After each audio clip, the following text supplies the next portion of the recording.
Welcome to Harihara bags. ఇప్పుడు మనము ఎవ్వరికి బోర్ కొట్టకుండా ఉండడానికి ఒక చిన్ని పల్లవి మాత్రం ఒక పాట పాడి తర్వాత బ్యాగ్స్ గురించి చెప్దాం అనుకుంటున్నాను. ఎందుకంటే సంగీతాన్ని ప్రేమించే వాళ్ళు కూడా ఉంటారు కదా, వాళ్ళు కూడా చూస్తారు. ఎవరికి అందరికీ ఎంటర్టైన్మెంట్గా ఉంటుంది అనేసి నేను ఈ ప్రయోగం చేయాలనుకున్నాను. కాబట్టి మీరు నన్ను ఆదరిస్తారనే అనుకుంటున్నాను. ఇప్పుడు ఒక చిన్ని పల్లవి అంతే, అందరూ మెచ్చే పాట. అది చాలా అందమైన పాట. పాడతాను, వినండి. జానకి కలగనలేదు రాముని సతి కాగలదని ఏనాడు, రాముడు అనుకోలేదు జానకి పతి కాగలనని ఆనాడు. ఏనాడు ఎవరు అనుకోనిది ఈనాడు మనకు నిజమైనది. ఆ రామాయణం మన జీవన పారాయణం. జానకి కలగనలేదు రాముని సతి కాగలనని ఈనాడు, రాముడు అనుకోలేదు జానకి పతి కాగలనని ఆనాడు. Thank you. ఏమంటే చిన్ని పల్లవి. నాకు ముందు నుంచి పాటలు పాడడం అంటే చాలా ఇష్టము. అందుకే ఒట్టి బ్యాగ్స్ చూపించి అది మీకు బోర్ కొట్టి నాకు బోర్ కొట్టడం కన్నా మిమ్మల్ని ఎంటర్టైన్మెంట్ చేయాలన్న ఉద్దేశంతో ఈ చిన్ని పల్లవి పాడాలని అనుకుంటున్నాను. ఇప్పటి నుంచి ఎప్పుడు వీడియో చేసినా కూడా ఒక చిన్ని పల్లవితోనే స్టార్ట్ చేయాలని అనుకుంటున్నాను. కాబట్టి మీరు నన్ను అందరూ ఆదరిస్తారని అనుకుంటున్నాను.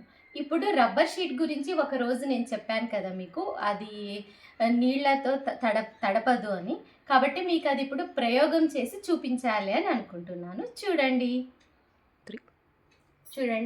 ఇది రబ్బర్ షీట్, ఇది నాన్ ఓవెన్. దీని మీద నీళ్లు వేస్తాను, మీరు ఒకసారి చూడండి.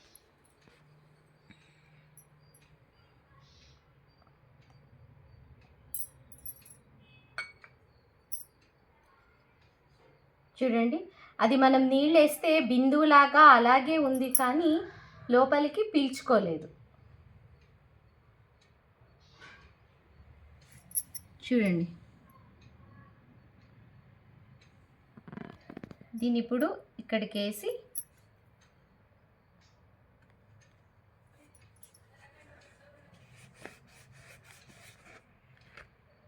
చూడండి, తడవలేదు. అంటే మీకు ఇది చాలా వరకు వాటర్ ప్రూఫ్గానే ఉంటుంది. కాబట్టి నేను కుట్టే ప్రతి ఒక్క బ్యాగ్లో ఈ రబ్బర్ షీటే వేసి కుడతాను. ఎందుకంటే దాని లోపల ఉన్న వస్తువులు చాలా సేఫ్టీ ఇంపార్టెంట్ కదా, అందుకే రబ్బర్ షీట్ వేసి కుడతాను. ఇది నాన్ ఓవెన్, చూసారుగా మీరు. దీంట్లో తడవదు, అంటే తడవడానికి ఎక్కువ స్కోప్ ఉండదు. అంటే 90% తడవదు ఇది. మీరు చూసారు కదా, దాని నీటి బిందువు అలాగే కూర్చొనింది.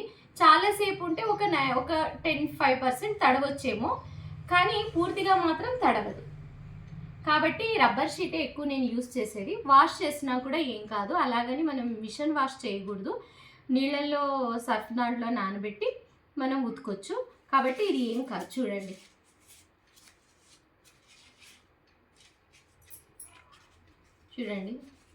అలాగే ఉంటుంది.